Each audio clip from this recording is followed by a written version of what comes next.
तो जय हिंद, नमस्कार। मैं शिवम शर्मा आप सभी का एमपी एग्ज़ाम मैथ में स्वागत करता हूं और आशा करता हूं आप सब लोग बहुत बढ़िया होंगे। और आज हम पढ़ने वाले हैं ट्रिग्नोमेट्री के साथ, क्योंकि बहुत सारे स्टूडेंट का ऐसा मैसेज आया कि सर ट्रिग्नोमेट्री आप स्टार्ट कीजिए। तो आज हम करने वाले हैं स्टार्ट ट्रिग्नोमेट्री। और ट्रिग्नोमेट्री मैं दोनों तरीके से पढ़ाऊँगा, हिंदी में भी पढ़ाऊँगा और इंग्लिश में भी पढ़ाऊँगा, क्योंकि कई स्टूडेंट ऐसे हैं जिनको इंग्लिश में प्रॉब्लम होता है जो हिंदी में बहुत अच्छा समझ पाते हैं। तो मैं हिंदी और इंग्लिश दोनों को कंबाइंड लेके चलूँगा, ठीक है। तो तैयार हैं आप? आज की हम क्लास में पढ़ने वाले हैं ट्रिग्नोमेट्री के बारे में। तो आप हेडिंग में लिख लीजिए ट्रिग्नोमेट्री। ट्रिग्नोमेट्री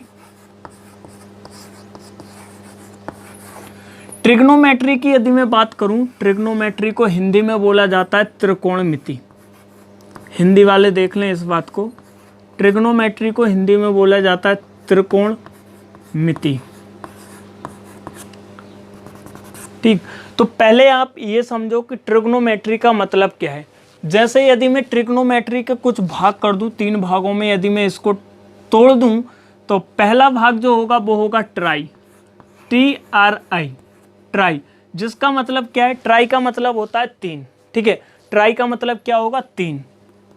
ट्राई का मतलब होगा 3।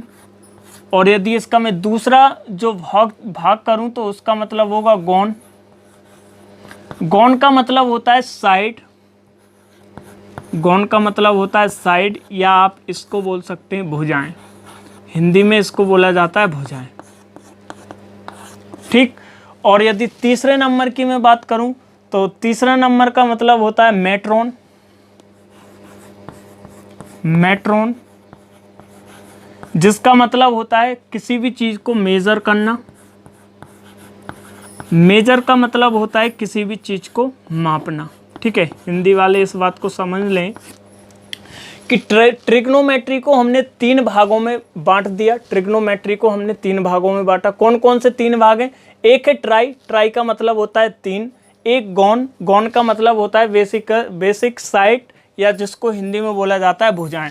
मेट्रोन का मतलब होता है मेजर। मेजर मतलब होता है किसी भी चीज़ को मेजर करना या किसी भी चीज़ को मापना, ठीक है। तो इन तीनों बातों से मिलकर पूरी जो ट्रिग्नोमेट्री है वो बनी हुई है, ठीक है। तो अब हम बात करेंगे कि ट्रिग्नोमेट्री में क्या क्या हम लोग पढ़ने वाले हैं, वो तमाम बातें हम लोग यहाँ पे करेंगे। तैयार हैं आप लोग? पेन और कॉपी उठा लीजिए, बड़े इत्मीनान से हम लोग पढ़ेंगे। ये ट्रिग्नोमेट्री का पार्ट 1 होने वाला है और बहुत अच्छी तरीके से हम लोग पढ़ने वाले हैं। तो आप तैयार हो जाइए। मिटा दें इसको। आप समझ गए होंगे कि ट्रिग्नोमेट्री का मतलब क्या होता है। ट्रिग्नोमेट्री को हमने 3 पार्ट में डिवाइड कर दिया, ठीक है। मिटा देते हैं दोस्त, इस बात को मिटा देते हैं। और अब हम स्टार्ट करते हैं ट्रिग्नोमेट्री। ट्रिग्नोमेट्री की यदि मैं बात करूं तो ट्रिग्नोमेट्री 2 बातों पे डिपेंड करता है। ट्रिग्नोमेट्री जो है वो 2 बातों पे डिपेंड करता है। किन किन 2 बातों पे डिपेंड करता है, या मैं बोलूं किन 2 बातों से मिलके बना हुआ है ट्रिग्नोमेट्री, तो उस बात को हम लोग समझ लेते हैं। ट्रिग्नोमेट्री 2 चीज़ों से मिलके बना हुआ है। कौन कौन सी 2 चीज़ें हैं? बेसिकली हम ट्रिग्नोमेट्री में 2 चीज़ों की बात करेंगे। एक हम बात करेंगे ट्रिंगल की, ट्रिंगल। एक हम बात करेंगे ट्रिंगल, जिसे बोला जाता है त्रिभुज। ट्रिंगल का मतलब होता है, हिंदी में इसको बोला जाता है त्रिभुज, ठीक है। और एक मैं बात करने वाला हूं ज्योमेट्री। ज्योमेट्री ज्योमेट्री ज्योमेट्री का मतलब होता है ज्योमेट्री, ठीक है। तो अब यहाँ पे आप लोग समझ लो कि ट्रिंगल का मतलब होता है त्रिभुज। यहाँ पे हम ट्रिग्नोमेट्री में 2 बातों को हम लोग पढ़ने वाले हैं। एक ट्रिंगल के बारे में पढ़ेंगे और ज्योमेट्री के बारे में पढ़ेंगे, ठीक है। तो पहले आप ट्रिंगल में हम क्या पढ़ेंगे? ट्रिंगल में यदि आपको पता हो, ट्रिंगल में हम पढ़ेंगे राइट एंगल ट्रिंगल के बारे में। राइट एंगल ट्रायंगल के बारे में हम लोग पढ़ने वाले हैं। राइट एंगल ट्रायंगल का मतलब होता है समकोण त्रिभुज। हिंदी वाले इस बात को समझ लें, राइट एंगल ट्रायंगल का मतलब होता है समकोण त्रिभुज, ठीक है।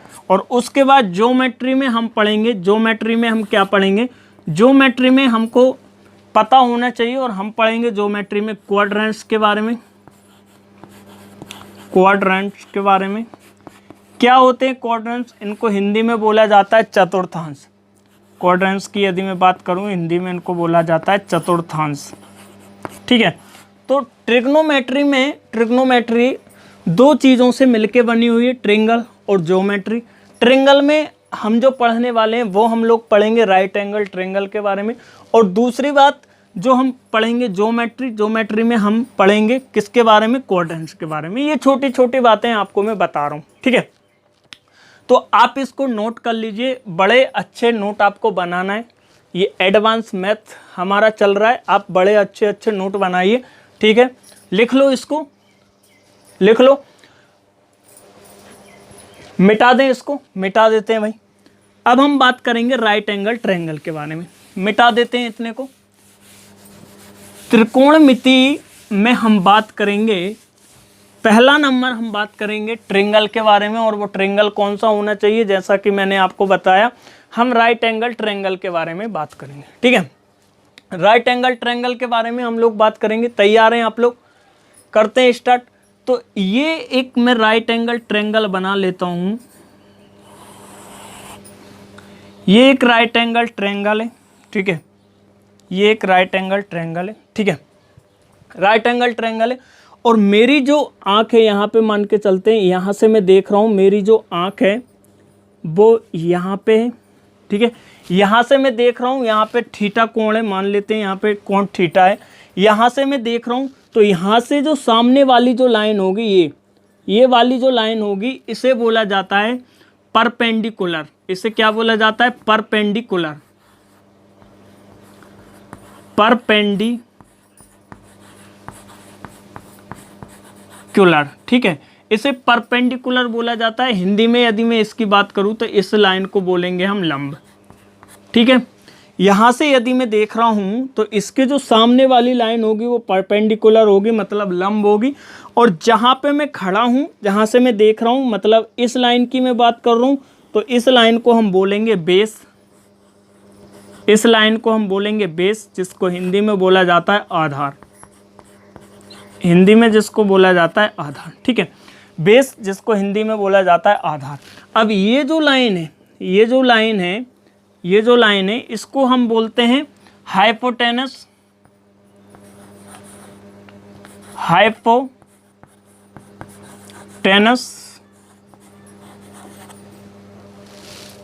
हाइपोटेनस का मतलब होता है कर्ण। हाइपोटेनस का मतलब होता है, हिंदी वाले देख लें इस बात को, हाइपोटेनस का मतलब होता है कर्ण, ठीक है। तो अब ये एक कंडीशन आपने समझ ली। अब मैं यदि आपसे बोलूं बेटा, अब मैं यदि आपसे बोलूं कि मेरी आँख यहाँ पे है, यहाँ से मैं देख रहा हूँ, यहाँ पे मान के चलते हैं कोण थीटा बन रहा है, और यहाँ पे मेरी आँख है और यहाँ से मैं देख रहा हूँ, ठीक है। मिटा देते हैं पहले इसको। अब मैं बात कर रहा हूँ कि यहाँ से मैं ना देखते हुए, यहाँ से मैं ना देखते हुए मैंने विचार बनाया कि मैं यहाँ से देख रहा हूँ, ठीक है, ऊपर से। तो इस कंडीशन में, इस कंडीशन में इसके जो सामने वाली जो लाइन होगी, इसके जो सामने वाली जो लाइन होगी, ये वाली लाइन की मैं बात कर रहा हूं, तो ये परपेंडिकुलर होगी, ये परपेंडिकुलर होगी, परपेंडिकुलर, परपेंडिकुलर होगी, मतलब ये लंब होगी, ठीक है।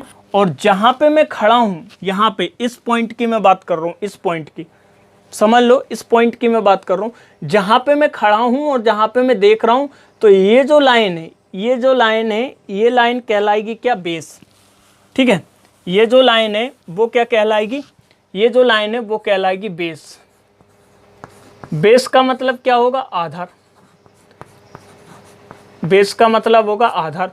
और आपका जो ये जो लाइन है, ये लाइन कभी चेंज नहीं होगी, और ये जो लाइन कहलाएगी वो क्या कहलाएगी? हाइपोटेनस, मतलब कर्ण ही रहेगी। इस बात को आप लोग समझे। छोटी छोटी बातों से हम लोग बेसिक से एडवांस की तरफ हम इस ट्रिग्नोमेट्री को समझेंगे, ठीक है। तैयार हैं आप लोगों को? मज़ा आ रहा है पढ़ने में? ठीक है, कोई बात नहीं है, मिटा दें। इतनी बात आप लोग समझ गए होंगे, ठीक है, मिटा देते हैं भाई। अब इसके बाद कुछ मैं बात करूंगा, कुछ अजम्पशन किए गए ट्रिग्नोमेट्री में सम अजम्पशन थे। क्या अजम्पशन थे मैं आपको बता दे रहा हूं, यहां पे लिख लो सम अजम्पशन, कुछ अजम्पशन किए गए, ठीक है, कुछ अजम्पशन किए गए। क्या अजम्पशन थे पहले आप लोग देख लो। जैसे मैं बात करूं यहां पे साइन थीटा, साइन थीटा, फिर मैं बात करूं यहां पे कॉस थीटा, फिर मैं यहां पे बात करूं tan theta, tan theta. Cos theta की यदि मैं बात करूं तो cos theta, sorry sine theta की यदि मैं बात करूं तो साइन थीटा क्या हो जाएगा बेटा, साइन थीटा हो जाएगा परपेंडिकुलर अपॉन हाइपोटेनस। मतलब जो साइन थीटा होगा वो बराबर होगा लंब बटे कर्ण के, ठीक है। जो साइन थीटा होगा वो बराबर होगा परपेंडिकुलर बटे हाइपोटेनस के या लंब बटे कर्ण के, ठीक है। और यदि मैं कोस थीटा की बात करूं, कोस थीटा की यदि मैं बात करूं तो जो कोस थीटा है वो होगा आधार मतलब बेस, आधार बटे हाइपोटेनस मतलब कर्ण, आधार, आधार बटे कर्ण के बराबर होगा। कोस थीटा की यदि हम बात करें तो बेस अपॉन हाइपोटेनस, जिसको बोला जाता है आधार बटे कर्ण। यदि मैं टेन थीटा की बात करूं, ठीक है, तो टेन थीटा की यदि मैं बात करूं तो टेन थीटा क्या हो जाएगा बेटा, टेन थीटा हो जाएगा परपेंडिकुलर अपॉन में बेस। परपेंडिकुलर मतलब क्या होगा, लंब बटे, लंब बटे आधार, ठीक है। ये जो टेन थीटा है वो हो जाएगा परपेंडिकुलर अपॉन बेस के। कुछ सम अजम्पशन यहाँ पे किए गए कि साइन थीटा, साइन थीटा बराबर हो जाएगा परपेंडिकुलर अपॉन हाइपोटेनस लंब बटे कर्ण, कोस थीटा होगा आधार बटे कर्ण के और टेन थीटा होगा लंब बटे आधार के। इस बात को आप लोग समझ पाए होंगे। अब मैं यदि इनका इन्वर्स कर दूं साइन थीटा, ठीक है, साइन थीटा का यदि मैं इसकी बात करूं साइन थीटा की, मिटा देते हैं पहले इसको, आप लोग समझ लो, इसको मिटा दें, मिटा देते हैं भाई।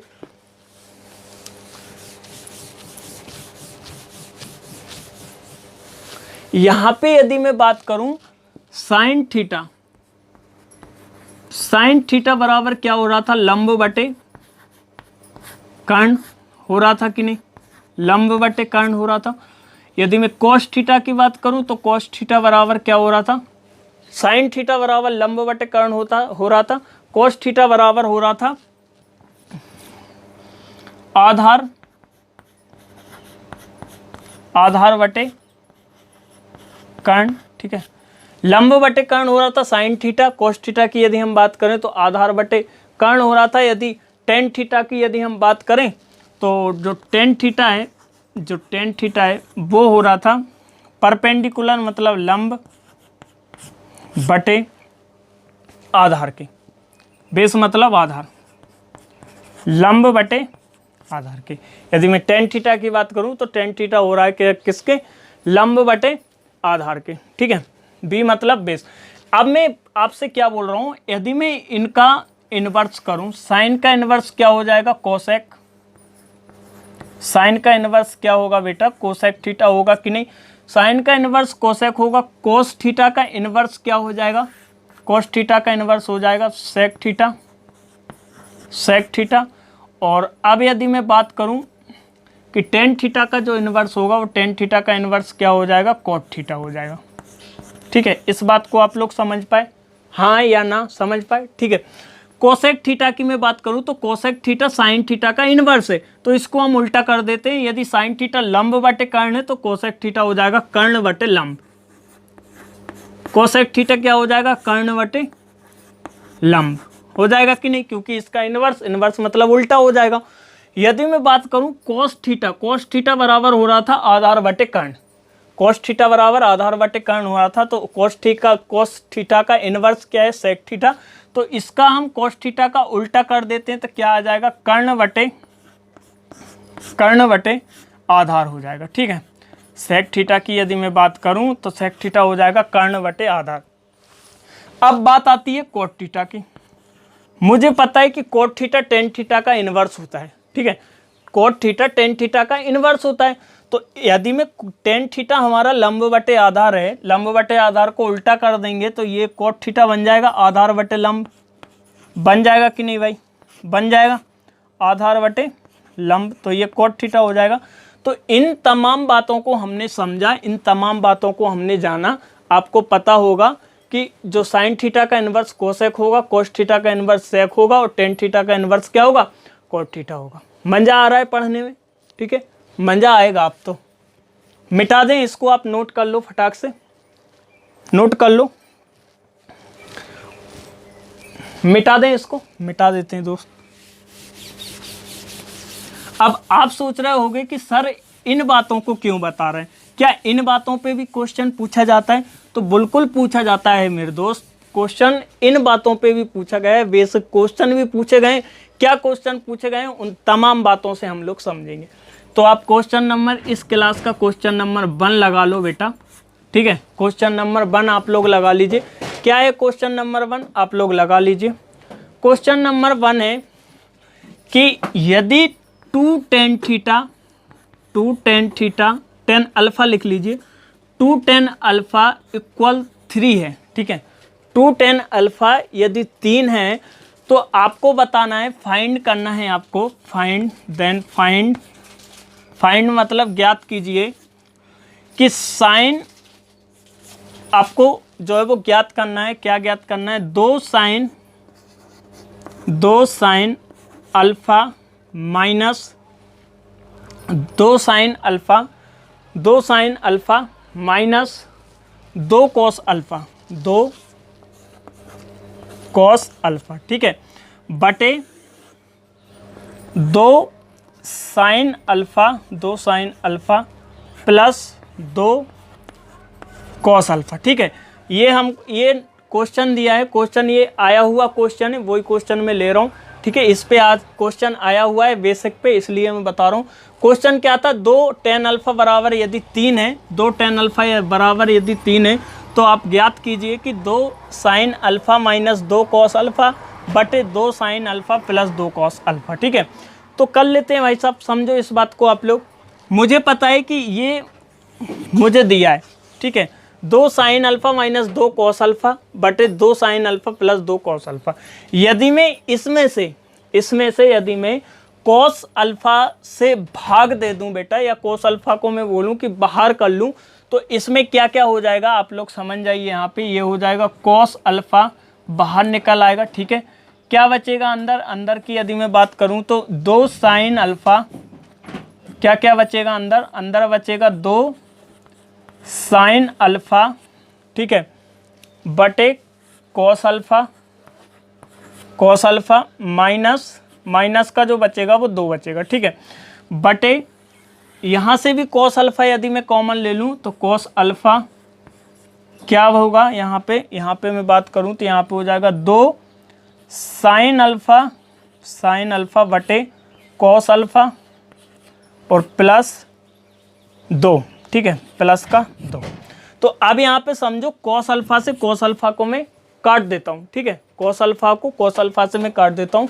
तो अब यहाँ पे 2 साइन अल्फा बटे कॉस अल्फा, तो 2 साइन अल्फा बटे कॉस अल्फा का मान होता है tan अल्फा। ठीक है, तो यहाँ पे 2 tan अल्फा हो जाएगा। कितना हो जाएगा यहाँ पे यदि मैं बात करूँ इसकी, तो 2, ये 2 तो रहेगा, 2 तो जैसा का तैसा रहेगा। साइन अल्फा बटे कॉस अल्फा का मतलब क्या होता है? tan alpha. ठीक है, तो ये हो जाएगा tan अल्फा, ये वाला माइनस का 2 बटे, अब मैं बात करूं यहाँ पे तो ये 2 तो रहेगा ही रहेगा बेटा। साइन अल्फा बटे कॉस अल्फा मैंने अभी बताया कि tan अल्फा होता है, तो tan अल्फा 2 tan अल्फा और यहाँ पे ये प्लस और ये वाला 2। ठीक है, तो अब भी हमको पता है कि जो 2 tan अल्फा का मान है वो कितने के बराबर है? 3 के बराबर है। तो चुपचाप आप चिपका दो 2 tan अल्फा की जगह 3 को। तो यहाँ पे 2 tan अल्फा की जगह में 3 रख दूंगा तो 3 माइनस 2 हो जाएगा। एक तो ये ऊपर वाला 3 माइनस 2 हो जाएगा, बटे यहाँ पे 2 tan अल्फा की जगह में 3 रख दूँ तो 3 और ये वाला प्लस का 2 हो जाएगा। तो जो आंसर निकल के आएगा वो 3 में से 2 जाएगा तो 1 बचेगा और 3 और 2 5 हो जाएगा। तो 1/5 इसका क्या था? राइट आंसर था। तो ये पूछा गया क्वेश्चन है, समझ में आया आप लोगों को, आशा करते हैं बहुत अच्छा आप लोगों को लग रहा होगा और बहुत अच्छे और नए तरीके से हम लोग पढ़ रहे हैं। तो आप वीडियो को शेयर कीजिए फटाफट, ठीक है। मज़ा आएगा आपको अगली क्लास में, और अगली क्लास में और आपको मज़ा आने वाला है, ठीक है। तो आप जुड़े रहिए हमारे साथ। अब हम बात करेंगे क्वाड्रेंट्स के बारे में, ठीक है। क्वाड्रेंट्स के बारे में हम लोग बात करेंगे, इसके पहले आप लोग तैयार हो जाइए। क्वाड्रेंट्स क्या है क्या नहीं है, तमाम बातें हम लोग समझेंगे क्वाड्रेंट्स के बारे में, ठीक है। तैयार हैं? मिटा दें इसको, मिटा देते हैं दोस्त। और अब आप हेडिंग में लगा लीजिए क्वाड्रेंट्स क्या होंगे क्या नहीं होंगे, ठीक है। तो आप हेडिंग में चिपका लीजिए क्वाड्रेंट्स के बारे में। क्वाड्रेंट्स मिटा देते हैं, इसको नोट कर लिया होगा आप लोगों ने, मिटा देते हैं। क्वाड्रेंट्स के बारे में अब आप लिख लीजिए क्या होता है क्वाड्रेंट, ठीक है। तो क्वाड्रेंट्स के बारे में आप लोग हेडिंग लगा लीजिए ट्रिग्नोमेट्री में। अब हम बात करेंगे किसके बारे में, क्वाड्रेंट्स के बारे में। क्वाड्रेंट्स के बारे में हम लोग बात करने वाले। क्वाड्रेंट्स का मतलब होता है, मैंने अभी हिंदी आपको बताया था, इसका मतलब होता है चतुर्थांश, ठीक है। इसका मतलब क्या होता है, इसका मतलब होता है चतुर्थांश। क्वाड्रेंट का मतलब होता है चतुर्थांश। तो नाम से ही पहले ही शो हो रहा है कि चतुर्थांश का मतलब क्या है, जिसमें 4 अंश हों, 4 भाग जिसके किए हों उसको बोला जाता है चतुर्थांश। तो पहले आप लोग समझ लीजिए, 4 भाग को समझ लीजिए। पहले आप लोग बना लेते हैं भाई साहब 4 भाग, ठीक है। ये आपने स्कूल में भी पढ़ा होगा। ये 4 है, इसको बोला जाता है फर्स्ट क्वाड्रेंट, इसको बोला जाता है सेकंड क्वाड्रेंट, इसको बोला जाता है थर्ड क्वाड्रेंट, और इसको बोला जाता है फोर्थ क्वाड्रेंट, ठीक है। तो यहाँ पे मैं क्वाड्रेंट्स की बात करूँ तो एक एक्स प्लस का एक्स एक्सिस रहेगा, मतलब एक्स अक्ष रहेगा, एक प्लस का एक्स अक्ष रहेगा, एक वाई एक्सिस रहेगा, मतलब एक प्लस का वाई अक्ष रहेगा, एक नेगेटिव एक्स एक्सिस रहेगा, एक नेगेटिव एक्स एक्सिस रहेगा, मतलब माइनस एक्स अक्ष रहेगा, और एक नेगेटिव वाई एक्सिस रहेगा, मतलब एक नेगेटिव वाई अक्ष रहेगा, ठीक है। इन तमाम बातों को आप लोग समझ गए होंगे।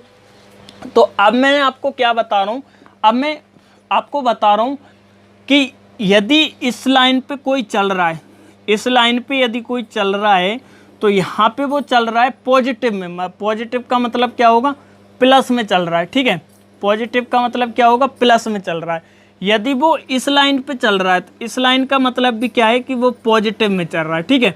यदि मैं इस लाइन की बात करूं तो इस लाइन में वो नेगेटिव चल रहा है, और इस लाइन की बात करूं तो इसमें भी वो कैसा चल रहा है, नेगेटिव चल रहा है, ठीक है। तो ये बातें आपको पता होगा, ये स्कूल में आपने पढ़ लिया होगा।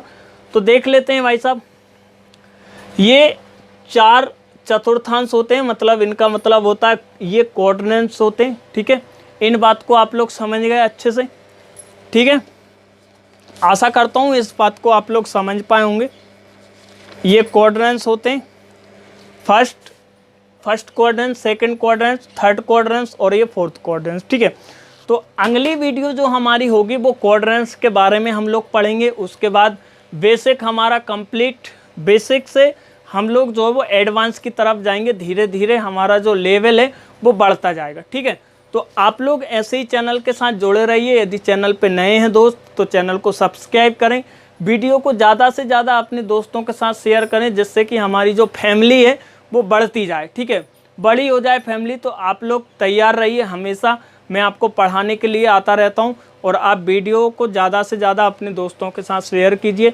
फिर मिलते हैं अगली वीडियो में, जब तक के लिए बाय बाय, टेक केयर, आप अपना ध्यान रखिए, बाय बाय।